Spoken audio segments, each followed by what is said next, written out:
our next topic is bounded linear operator. Let x and y be norm spaces over field K. T be linear operator. Let T be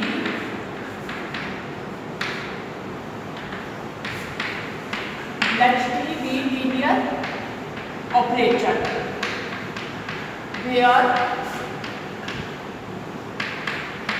Vt is subspace of norm space X. ये आपकी क्या है, domain है linear operator T की, और T क्या है, linear operator है, और X और Y नॉर्म स्पेसेस है ओवर फील्ड के विद नॉर्म. ओके, X जो है वो नॉर्म, X के ऊपर नॉर्म हमने मान ली सपोज आपकी ये है, ये वाली नॉर्म है X के, ठीक है, और Y पर आपकी जो नॉर्म स्पेस है उसका नॉर्म है ये. That this linear operator is said to be bounded if. आप देख सकते हो जब हम यहाँ x एलिमेंट dt का लेंगे तो dx किसका एलिमेंट बनेगा, y का, और y के ऊपर नॉर्म क्या है, ये बनेगा. तो ये this is less than equal to if there exists a number c greater than 0 such that, क्या हो, आपको एक c greater than 0 real number मिले, there exists real number c greater than 0 such that, ये नॉर्म आपकी किस में बनेगी, y पे, less than equal to c norm x element है आपका इसका, यानी कि dt का, दैट मींस x का, और x में नॉर्म क्या है आपकी, ये वाली, तो ये वाली हम लिख सकते हैं. ठीक है, अगर ऐसा है, अगर आपको एक ऐसा रियल नंबर मिलता है c greater than 0 such that ये कंडीशन सेटिस्फाई करे for all x belongs to domain of T, then this linear operator is said to be bounded. Okay, अब यहाँ पे हम इनइक्वालिटी देखते हैं ये वाली दोबारा से, जो कि आपकी ये है said to be bounded if this. Okay, इसके ऊपर y है और इसके ऊपर ये वाली नॉर्म है, तो this implies this is said to be bounded if ये कंडीशन आपकी होल्ड करती हो. ठीक है, less than equal to c. अब जो लेफ्ट हैंड साइड में है, जो मैक्सिमम वैल्यू होगी, जितनी ज़्यादा मैक्सिमम वैल्यू होगी उसमें क्या लेंगे हम, सुप्रीमम लेंगे, वो आपकी c होगा, c आ जाएगा. ठीक है, दिस इंप्लाइज c क्या होगा आपका, this is the supremum tx y x where x क्या है आपका, डोमेन ऑफ T से बिलोंग करता है, when x not equal to 0. x not equal to 0 है तो हम इसको क्या डिवाइड कर देंगे. ठीक है, राइट में ये जो नंबर है इसको इसके बारे में ले आएंगे, x is not equal to 0, तो c को हम ऐसे भी लिख सकते हैं. ठीक है, अगर ये आपकी ये वाला सुप्रीमम एग्जिस्ट करता है तो ये जो वैल्यू आएगी वो क्या होती है, c होती है, और इसको हम इसके लिए हम ये सिंबल भी यूज करते हैं, ये वाला. ओके, दिस इज कॉल्ड, ये जो वैल्यू है या ये जो नंबर है इसको हम क्या करते हैं, this is called norm of linear operator T.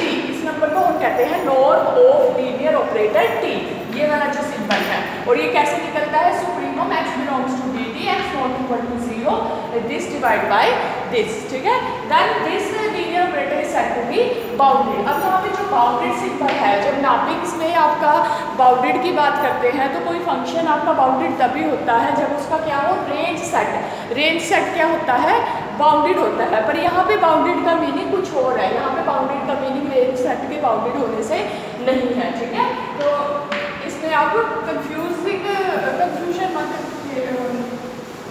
ये तो हो गया आपका बाउंडेड लीनियर ऑपरेटर की डेफिनेशन. अब एक लाना है आपका norm of bounded linear operator.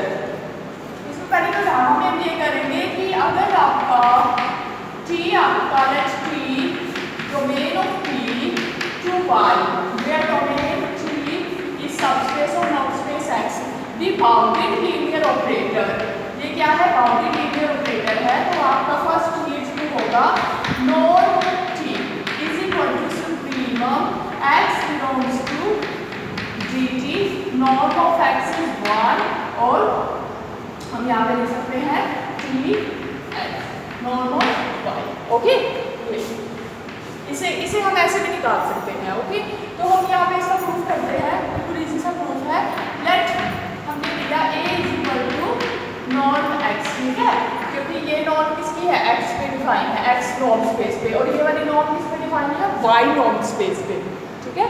तो ये आपका क्या हो गया a, ये कोई नंबर, हमने इसको नाम क्या दे दिया a।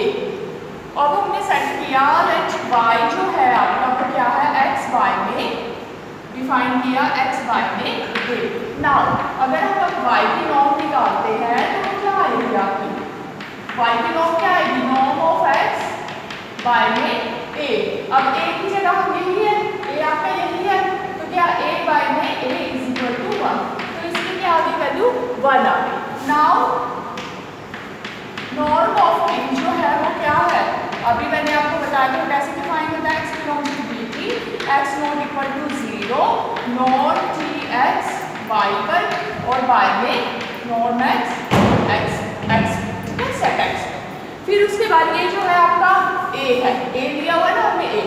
अब आपको पता है स्केलर है तो अंदर चला जाएगा आपका नॉर्म में, तो x बाई a आ जाएगा। ओके, क्योंकि पॉजिटिव है तो मॉड्यूलस की जरूरत नहीं है, समझ रहे हो, क्योंकि a जो था वो पॉजिटिव नंबर था तो मॉड्यूलस की जरूरत ही नहीं है वहां पे। x not equal to 0, norm t x by a y, x by a क्या है हमारा, y है। ओके, तो क्या हो गया आपका, यहाँ पे हम लिख सकते हैं y belongs to dt such that norm y equal to 1। तो ये भी आपका क्या बनता है, इट इज, हम इसको जो आपका लीनियर ऑपरेटर अगर बाउंडेड है तो हम उसकी नॉर्म यानी कि रियल नंबर c जो है हम ऐसे भी निकाल सकते हैं, supremum y belongs to dt such that जिस जिस एलिमेंट की नॉर्म 1 है, ठीक है, डोमेन से वो वाले एलिमेंट उठाएंगे, उन पे टी लीनियर ऑपरेटर लगाएंगे और उनकी नॉर्म निकालेंगे, और उसमें जो सुप्रीमम होगा वो आपका एग्जिस्ट करेगा क्योंकि बाउंडेड है, और उसकी जो सुप्रीमम की वैल्यू आएगी उसको क्या कहते हैं, नॉर्म ऑफ टी कहते हैं। अब इसी में क्या है, इसी लेमा में सेकंड पार्ट ये है कि you have to prove this norm of T जो हमने लिया है यहाँ पे, नॉर्म ऑफ टी जो है आपको क्या प्रूव करना है, ये 4 की 4 प्रॉपर्टी सेटिस्फाई करता है नॉर्म की, ठीक है। You have to prove it is satisfy 4 properties of norm. Norm की फर्स्ट प्रॉपर्टी क्या होती है, फर्स्ट प्रॉपर्टी हमें ये प्रूव करनी है this is greater than equal to 0, ये प्रूव करनी है पहली प्रॉपर्टी। अब आपको पता है कि ये जो है, आपको पता है कि ये नॉर्म किस पे है, y पे है, y आपका नॉर्म स्पेस है और ये उस पे नॉर्म है, तो सिंस देखो टी वाई ये जो है वो ग्रेटर देन इक्वल टू रहेगा क्योंकि नॉर्म है तो value greater than equal to रहेगी, तो देयरफॉर जो होगा सुप्रीमम की वैल्यू क्या आएगी, ग्रेटर देन इक्वल टू 0 आएगी। तो ये आपका क्या आ जाएगा, इजीली कर सकते हो आप इसको, ये ग्रेटर देन इक्वल टू 0 है तो सुप्रीमम की भी obviously greater than equal to 0 आएगी, नेगेटिव तो आ नहीं सकती। सेकंड पार्ट क्या है, हम लेते हैं let norm of T equal to 0 है तो दिस इंप्लाइज सुप्रीमम, कोई भी डेफिनेशन आप यूज कर सकते हो, dt x not equal to 0, ये वाली मैंने यूज कर दी यहाँ पे dx y और x this is equal to 0, ये 0 है तो ये वाला आपका क्या होगा, ये जब सुप्रीमम 0 है तो दिस इंप्लाइज क्या है, norm t x y this is 0 for all x belongs to dt, सभी जो सुप्रीमम 0 है तो सभी पे 0 होगा, न्यूमरेटर में 0 होगा, तो दिस इंप्लाइज ये क्या है, ये it is the norm of y। आपको पता है this is 0 if and only if ये वाला 0 ये वाला element, this implies it is equal to 0 if and only if लगा देंगे हम, ठीक है, और for all x belongs to dt, तो this if and only if t equal to 0, ये तभी ट्रू हो सकता है जब t क्या हो आपकी 0 ऑपरेटर हो। 0 ऑपरेटर हर एक एलिमेंट को 0 एलिमेंट पर लेके जाता है, किसकी नॉन स्पेस जो आपकी रेंज के 0 एलिमेंट पे लेके जाता है, तो ये आपका क्या हो गया, सेकंड प्रॉपर्टी हो गई। सिमिलरली आप इसकी थर्ड और फोर्थ प्रॉपर्टी भी कर सकते हैं। तो ये जो नॉर्म है लीनियर ऑपरेटर की जो नॉर्म हमने ऐसे डिफाइन किया है, ये 4 की 4 प्रॉपर्टीज आपकी नॉर्म की सेटिस्फाई करता है। अब नेक्स्ट आपकी जो है वो इम्पोर्टेंट थ्योरम है, इम्पोर्टेंट थ्योरम है कि अगर आपका और a finite dimension norm space space on a finite dimensional norm space, not finite dimensional norm space, every linear operator is bounded. क्या कहता है, अगर आपका गारंटी देता है ये, देखो अभी तो आपको एक एग्जांपल दूंगी कि हर एक लीनियर ऑपरेटर कोई जरूरी नहीं है बाउंडेड होता है, ठीक है। आइडेंटिटी लीनियर ऑपरेटर बाउंडेड होता है और उसकी नॉर्म की वैल्यू 1 आती है। जीरो ऑपरेटर बाउंडेड होता है, उसकी नॉर्म की वैल्यू 0 आती है। डिफरेंशिएशन ऑपरेटर बाउंडेड नहीं होता। इंटीग्रल ऑपरेटर बाउंडेड होता है आपका। जो मैट्रिसेस वाला ऑपरेटर है वो भी बाउंडेड होता है। तो हर एक ऑपरेटर कोई ज़रूरी नहीं है कि बाउंडेड होगा। बट अगर आपने ऑपरेटर डिफाइन किस पे किया है, ऑपरेटर किस पे है, फाइनाइट डायमेंशन नॉर्म स्पेस पे है, तो वो क्या होगा, बाउंडेड होगा, ठीक है। लेट P हमारा x से x तक भी लीनियर ऑपरेटर, ये हमने ले लिया सच दैट जो आपका डायमेंशन है x की वो क्या है, जो x है वो फाइनाइट डायमेंशन नॉर्म स्पेस है। इसकी डायमेंशन हमने क्या मान ली, n मान ली। डायमेंशन n है तो इसकी बेसिस में कितने एलिमेंट्स होंगे, ये हमने इसकी बेसिस मान ली। This is the basis of x, okay. ये बेसिस है, therefore for each x belongs to x, हर एक x के लिए हमें क्या मिलेंगे, there exist unique scalars alpha 1, alpha 2, alpha n belongs to field A such that x is written in a linear combination of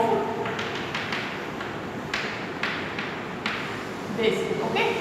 ये है, ठीक है। अब हम यहाँ लेते हैं, देखो आपका 6T आपका लीनियर ऑपरेटर है। लीनियर ऑपरेटर की वजह से क्या है, T आपका 6T इज लीनियर ऑपरेटर। आप फर्स्ट पे ऑपरेटर T लगाएंगे, ठीक है, फर्स्ट पे तो क्या आएगा, लेफ्ट हैंड साइड में ये आ जाएगा और राइट हैंड साइड में क्या आएगा, T xn e1 xn en, okay. फिर हम क्या करेंगे, लीनियर ऑपरेटर है तो हर एक ऐसे ओपन हो जाएगा। प्रॉपर्टी है, फर्स्ट प्रॉपर्टी लीनियर ऑपरेटर की। उसके बाद सेकंड प्रॉपर्टी हम लगाएंगे, सॉरी यहाँ पे अल्फा 1 है, अल्फा 1 अल्फा n के स्केलर्स हैं आपके, ठीक है। सेकंड प्रॉपर्टी स्केलर वाली, स्केलर जो है आपका बाहर आ जाएगा, अल्फा n e n। अगर हम समेशन में लिखना चाहें इसे कैसे लिखेंगे, I1 to n alpha I T E I, okay. ये आ गया Tx। अब हमें बाउंडेडनेस लेनी है तो नॉर्म लेंगे, norm of this, norm of. अब ये नॉर्म है आपकी, तो नॉर्म है तो ये जो स्केलर्स हैं इनका क्या आएगा, समेशन से बाहर आएंगे तो क्या आएगा, मॉडुलस आएगा।